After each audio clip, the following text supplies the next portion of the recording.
Evidence में research होना चाहिए। और इस कारण से कई ऐसी कंट्री है, इटली है, यूके है और भी बहुत सारी कंट्रीज हैं जहां पर होम्योपैथी को, इवन जर्मनी में जहां पर चालू हुआ है वहां पर ऐसी बातें होती है कि होम्योपैथी एक प्लेसिबो सिस्टम है, इसे बैन किया जाए। तो दोस्तों सोचिए, अगर हम इंडिया में इतने सारे होम्योपैथ्स हैं, क्योंकि सबसे बड़ा ग्लोबल रीच का सबसे बड़ा अगर हम अध्याय लिख सकते हैं तो मेरे ख्याल से वो भारत की धरती से लिखा जाएगा, और लिखना भी चाहिए, क्योंकि हमारे पास सबसे ज्यादा डॉक्टर्स हैं, यंग डॉक्टर्स हैं, क्रिएटिव माइंड है। आज वेदी सर ने अगर मुझे खड़ा किया है तो निश्चित रूप से आज हो सकता है कि जो हम लोग अच्छा मेहनत कर रहे हैं 200 साल के अंदर ये जो थ्योरी आगे बढ़ेगी तो इस बीच में और भी बहुत सारे इनोवेशन आएंगे।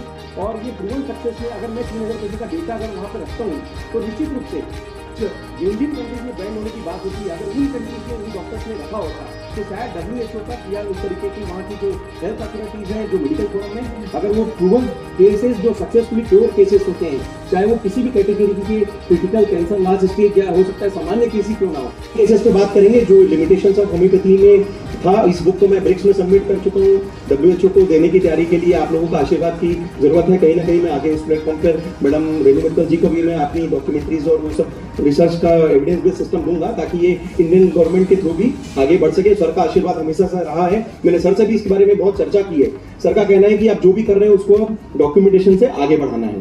तो ये हमारा थीम है जिसमें हम बात करेंगे आज कई सारे केसेस के बारे में कि विजन जो है इम्पॉसिबल टू पॉसिबल, जिसमें कैंसर के स्टेज 4 के पेशेंट हम स्टेप बाय स्टेप सभी प्रकार के जितने भी सिस्टम हैं उसमें जो मुख्य रूप से मैं कवर कर रहा हूं उसके बारे में बात करेंगे। कैंसर में चूंकि जब पेशेंट आता है तो निश्चित रूप से कई बार होपलेस वाली स्थिति होती है।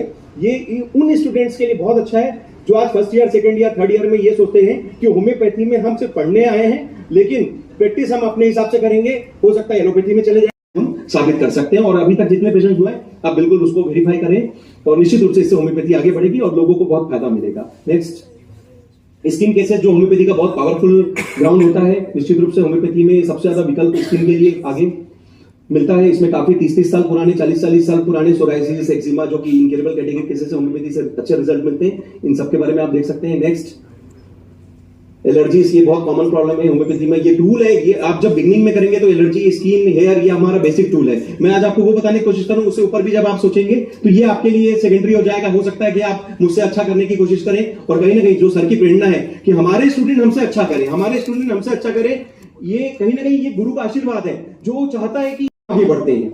तो आज इस प्लेटफॉर्म के माध्यम से मैं यही कहूंगा कि ये बेसिक टूल है जो हमें बताया जाता है, लेकिन आज हम कुछ अच्छा करेंगे इस बात के लिए हमें सीखना भी है। एलर्जी के cases, next, female related disease आगे, जिसमें कि एक तरीके से आईवीएफ, अगर ये पेशेंट 3 साल से आईवीएफ के बाद सर फेलियर थी और उसके बाद इन्होंने सुपर स्पेशल मोडोपैथी से केवल 3 महीने में अपना कंज्यूमेंट लिया और नेचुरल आज भी इनका बेबी के साथ ये स्वस्थ लाइफ जी रही है। तो किस तरीके से इनफर्टिलिटी केसेस में भी हम अच्छा काम कर सकते हैं। यूरोलॉजी की बात करें, नेक्स्ट,